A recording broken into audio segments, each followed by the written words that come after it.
கர்த்தருக்கு ஸ்தோத்திரம். மிகவும் சுவாரஸ்யமான, நாம் தெரிந்து கொள்ள வேண்டிய ஒரு பதிவாக இது இருக்கும். அந்திகிறிஸ்துவின் 7 வருஷ உபத்திரவ காலத்தில் இயேசுவுக்காக இரத்த சாட்சிகளாய் மரிக்கிறவர்கள் நேரடியாகவே உடனே பரலோகத்திற்கு சென்று விடுவார்கள். ஆனால் அப்படி செல்கிறவர்கள் பரலோகத்தில் 7 வருஷங்கள் சில காரணங்களுக்காக மறுரூப சரீரத்தில் இல்லாமல் ஆத்துமாக்கள் என்கிற நிலையிலேயே வெயிட்டிங் லிஸ்டில், அதாவது காத்து கொண்டிருப்பார்கள். ஏன், எதற்காக என்று பார்ப்போம். அதற்கு முன்பு புரிதலுக்காக சில விஷயங்களை பார்த்து விடுவோம். இயேசுவின் இரகசிய வருகைக்கு முன்பு வரை மரிக்கிற பரிசுத்தவான்கள் எல்லோருமே நேரடியாக பரலோகத்திற்கு செல்ல மாட்டார்கள். இயேசுவின் இரகசிய வருகை நடக்கும் வரை மரித்த பரிசுத்தவான்களின் ஆத்துமாக்கள் 3ஆம் வானமாகிய பரதீசு என்கிற இடத்தில் இளைப்பாரி கொண்டிருப்பார்கள். பரதீசில் அவர்கள் இப்போது மறுரூப சரீரத்தில் இல்லாமல் ஆத்துமாக்கள் என்கிற நிலையில்தான் இளைப்பாரி கொண்டு இருக்கிறார்கள். அவர்களுடைய பூமிக்குரிய சரீரம் மண்ணோடு மண்ணாகி போனது. ஆனால் இயேசுவின் இரகசிய வருகையின் போதுதான் மரித்த பரிசுத்தவான்களின் சரீரங்களோடு அவர்களுடைய ஆத்துமாக்கள் இணைந்து கர்த்தருடைய வல்லமையினால் உயிரோடு எழும்புவார்கள்.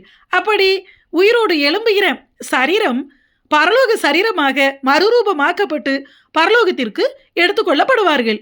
உயிரோடு இருக்கிற நாம் மரிக்காமலேயே இயேசுவின் இரகசிய வருகையில் மறுரூபமாக்கப்பட்டு பரலோகத்திற்கு எடுத்துக்கொள்ளப்படுவோம். ஆனால் இயேசுவின் இரகசிய வருகையின் போது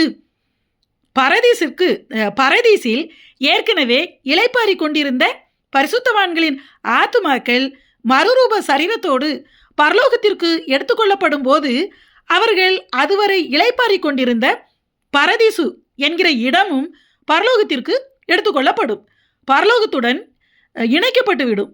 இதை குறித்து வெளிப்படுத்தின விசேஷம் 22ஆம் அதிகாரம் 2ஆம் வசனத்தில், நகரத்து வீதியின் மத்தியிலும் நதியின் இரு கரையிலும் 12 விதமான கனிகளை தரும் ஜீவ விருட்சம் இருந்தது என்று எழுதப்பட்டுள்ளது.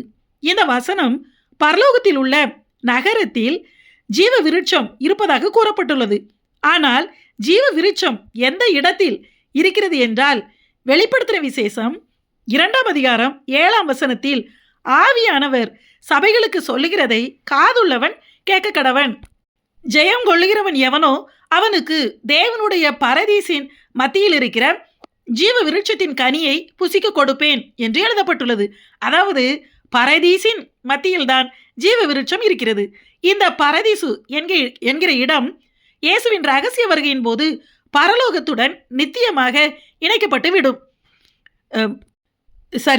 அந்திகிறிஸ்துவின் உபத்திரவ காலத்தில் இரத்த சாட்சிகளாக மரிக்கிற பரிசுத்தவான்கள் இதனால் தான் நேரடியாகவே பரலோகத்திற்கு போய்விடுவார்கள்.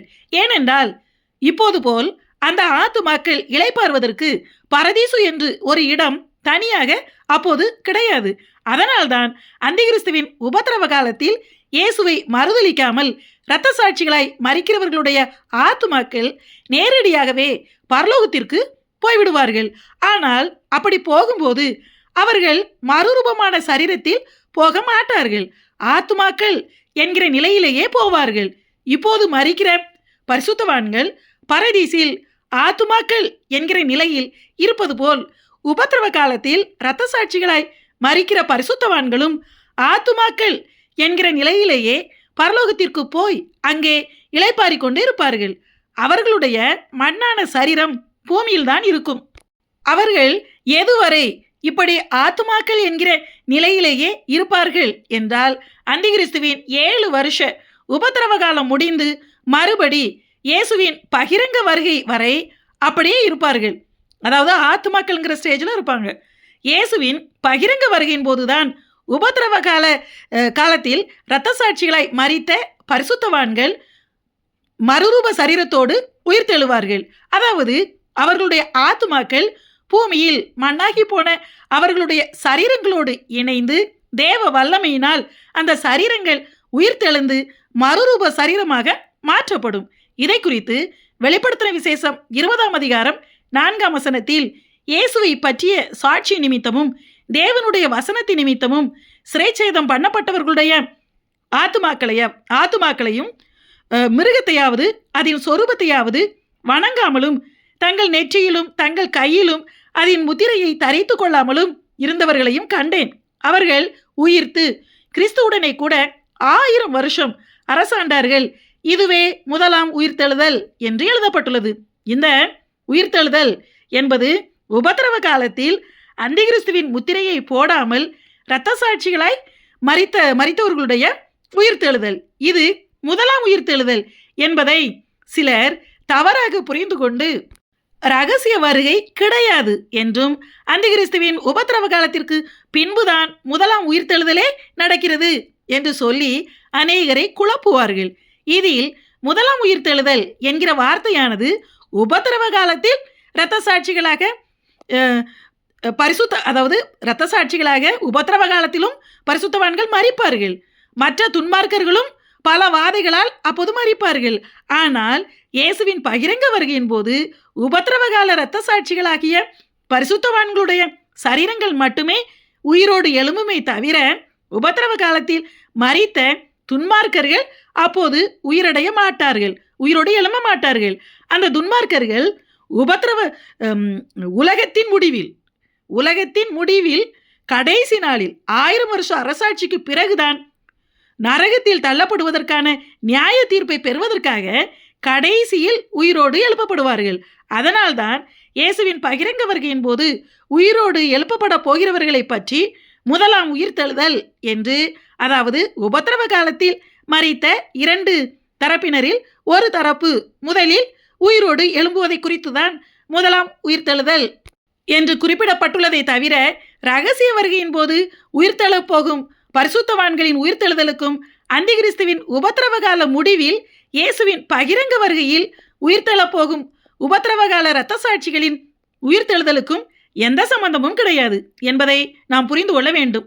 சரி, உபத்திரவ காலத்தில் இரத்த சாட்சிகளாய் மரிக்கிறவர்கள் ஏன் நேரடியாக பரலோகத்திற்கு போய் ஆத்துமாக்கள் என்கிற நிலையில் மட்டும் இளைப்பாறிக் கொண்டிருப்பார்கள் என்பதற்கு காரணங்களை பார்ப்போம். இதை குறித்து இந்த விஷயத்தை இன்னும் சற்று புரியும்படி பார்ப்போம்.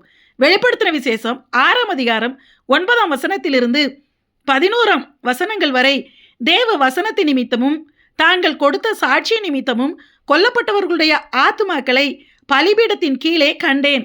அவர்கள் பரிசுத்தமும் சத்தியமும் உள்ள ஆண்டவரே, தேவரீர் பூமியின் மேல் குடியிருக்கிறவர்களிடத்தில் எங்கள் இரத்தத்தை குறித்து எதுவரைக்கும் நியாய தீர்ப்பு செய்யாமலும் பழி வாங்காமலும் இருப்பீர் என்று மகா சத்தமிட்டு கூப்பிட்டார்கள். அப்பொழுது அவர்கள் ஒவ்வொருவருக்கும் வெள்ளை அங்கிகள் கொடுக்கப்பட்டது. அன்றியும் அவர்கள் தங்களைப் போலவே கொலை செய்யப்பட போகிறவர்களாகிய தங்கள் உடன் பணிவிடைக்காரரும் தங்கள் சகோதரருமானவர்களின் தொகை நிறைவாகும் அளவும் இன்னும் கொஞ்ச காலம் இளைப்பாற வேண்டும் என்று அவர்களுக்கு சொல்லப்பட்டது என்று மிக தெளிவாக எழுதப்பட்டுள்ளது. இந்த வசனங்களில் பரலோகத்தில் தேவனுடைய பலிபீடத்திற்கு கீழிருந்து முறையிடுகிற ஆத்துமாக்கள் என்று எழுதப்பட்டுள்ளது. இவர்கள் பரலோகத்தில் மறுரூப சரீரத்தில் இல்லை, ஆத்துமாக்கள் என்கிற நிலையில்தான் இருக்கிறார்கள். இவர்கள் அந்திகிறிஸ்துவின் முதல் 3½ வருஷ உபத்திரவ காலத்தில் கொல்லப்பட்ட இரத்த சாட்சிகள். மரித்தவுடன் அவர்களுடைய ஆத்துமாக்கள் நேரடியாக பரலோகத்திற்கு போய்விட்டன. ஆனால் சரீரத்தில் இல்லை. தங்களை கொலை செய்தவர்களை பழி வாங்குமாறு தேவனிடம் முறையிடுகிறார்கள். அப்போது அவர்கள் இன்னும் கொஞ்ச காலம் பரலோகத்தில் இந்த ஆத்துமாக்கள் என்கிற நிலையிலேயே இளைப்பாறுமாறும், இன்னும் அவர்களைப் போல முன்குறிக்கப்பட்டவர்கள் இரத்த சாட்சிகளாக மரிக்க வேண்டியிருப்பதாகவும் சொல்லி அவர்களுக்கு ஒவ்வொருவருக்கும் வெள்ளை அங்கிகள் கொடுக்கப்படுகிறது. அவர்களுக்கு வெள்ளை அங்கிதான் கொடுக்கப்படுகிறதை தவிர வெண் வஸ்திரம் கொடுக்கப்படவில்லை. அங்கிக்கும் வஸ்திரத்திற்கும் வித்தியாசம் இருக்கிறது. அங்கி என்பது நீண்ட ஆடை ஆகும். வஸ்திரம் என்பது அந்த அங்கிக்கு மேலே அணியக்கூடிய சால்வை போன்றது ஆகும். வேத வசனங்களின்படி ஜெயம் கொண்டு பரலோகத்திற்கு போகிறவர்களுக்கு நம்மை ஆசாரியர்கள் என்றும் தேவனை சேவிக்கிறவர்கள் என்றும் வேதம் சொல்கிறது. பழைய ஏற்பாட்டு முறைமையின்படி தேவனுக்கு ஊழியம் செய்கிற ஆசாரியன் தன்னுடைய அங்கிக்கு மேலே ஒரு வஸ்திரத்தையும் அணிந்திருப்பான். ஆனால் பயிற்சி நிலையில் உள்ள ஆசாரிய பயிற்சி பெறுகிறவனுக்கு அங்கி மட்டும்தான் கொடுக்கப்படும். அவன் தேவனை ஆராதிக்கலாம், தேவாலயத்திற்குள் போகலாம், ஜெபிக்கலாம். ஆனால் பயிற்சி முடிந்து அவன் ஆசாரியன் ஆன பிறகுதான் அவனுக்கு அங்கிக்கு மேலே அணியும்படி ஒரு வஸ்திரம் கொடுக்கப்படும். அப்போதுதான் அவன் முழுமையாக ஆசாரியனாக அங்கீகரிக்கப்பட்டு தேவாலயத்தில் தேவனுக்கு பலி செலுத்தும் ஊழியத்தை செய்ய முடியும். ஊழியம் செய்ய முடியும். அதாவது அங்கி மட்டும் உள்ளவன் ஆசாரியனாக அங்கீகரிக்கப்பட மாட்டான். அவனால் ஊழியம் செய்ய முடியாது. அதே போல்தான் ரகசிய வருகையில் எடுத்துக்கொள்ளப்படுகிறவர்கள் மறுரூப சரீரத்தில் எடுத்துக்கொள்ளப்படுவார்கள். அவர்களுக்கு வஸ்திரம் கொடுக்கப்படுகிறது. அவர்கள் பரலோகத்தில் தேவனுடைய மணவாட்டியாகிய ஆசாரியர்களாக தேவனை சேவிப்பார்கள், அதாவது ஊழியம் செய்வார்கள். இவர்கள் முழுமை அடைந்தவர்கள். தேவனுக்கு அருகில், அதாவது ஜெயம் கொள்கிறவன் என்னுடைய சிங்காசனத்தில் இருப்பான் என்று இயேசு சொல்கிறார். இவர்கள் வஸ்திரம் உள்ளவர்கள். ஆனால் வெளிப்படுத்தின விசேஷம் 19 இதை குறித்து வெளிப்படுத்தின விசேஷம் 19 அதிகாரம் 8 வசனத்தில் ரகசிய வருகையில் மறுரூப சரீரத்தில் எடுத்துக்கொள்ளப்பட்ட சபையாகிய மணவாட்டிக்கு வெறும் அங்கி மட்டுமல்ல வஸ்திரம் கொடுக்கப்படுகிறது. இதை குறித்து சுத்தமும் பிரகாசமுமான மெல்லிய வஸ்திரம் தரித்து கொள்ளும்படி அவளுக்கு அளிக்கப்பட்டது என்று தெளிவாக எழுதப்பட்டுள்ளது. அதாவது ஆசாரியர்களாக இவர்களுக்கு தேவனுக்கு ஊழியம் செய்ய தேவனிடத்தில் எல்லா அங்கீகாரமும் ரகசியவர்கள் எடுத்துக்கொள்ளப்பட்ட மணவாட்டிக்கு கொடுக்கப்படுகிறது. அதாவது வஸ்திரம் கொடுக்கப்படுகிறது. இவர்கள் மறுரூப சரீரத்தில் இருக்கிறார்கள். ஆனால் உபத்திரவ காலத்தில் இரத்த சாட்சிகளாக மரிக்கிறவர்கள் பரலோகத்தில் மறுரூப சரீரத்தில் இல்லாமல் ஆத்துமாக்களாக இளைப்பாறுகிறார்கள். அவர்களுக்கு அங்கிகள் மட்டும்தான் கொடுக்கப்படுகிறது. தேவனை பரலோகத்தில் இவர்கள் துதிப்பார்கள், செபிப்பார்கள். ஆனால் அவருக்கு இவர்கள் ஆசாரியர்களாக இன்னும் மாற்றப்படாத, முழுமை அடையாத பயிற்சி நிலையில் இருப்பார்கள். தேவனை சேவிக்க முடியாது, ஊழியம் செய்ய முடியாது, அதாவது பணிவிடை செய்ய முடியாது, ஆளுகை செய்ய முடியாது. இவர்கள் சிங்காசனத்தில் அல்ல, பலிபீடத்துக்கு கீழே தான் நிற்கிறார்கள். தேவனோடு கூட அல்ல, தேவனுக்கு முன்பாகத்தான் நிற்கிறார்கள்.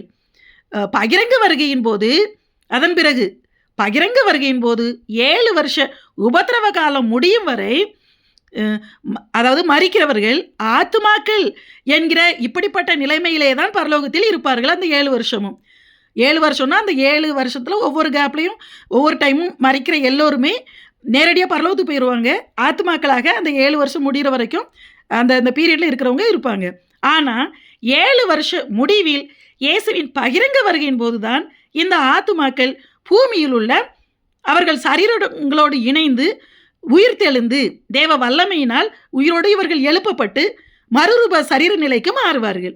இவர்கள் அப்படி மறுரூபமாக்கப்பட்ட பிறகு அப்போதுதான் அவர்களுக்கு வஸ்திரம் கொடுக்கப்படும். ஆசாரியர்களாக அங்கீகாரம் பெறுவார்கள். நம்மை போல் ஆளுகையும் செய்வார்கள். ஆமேன்.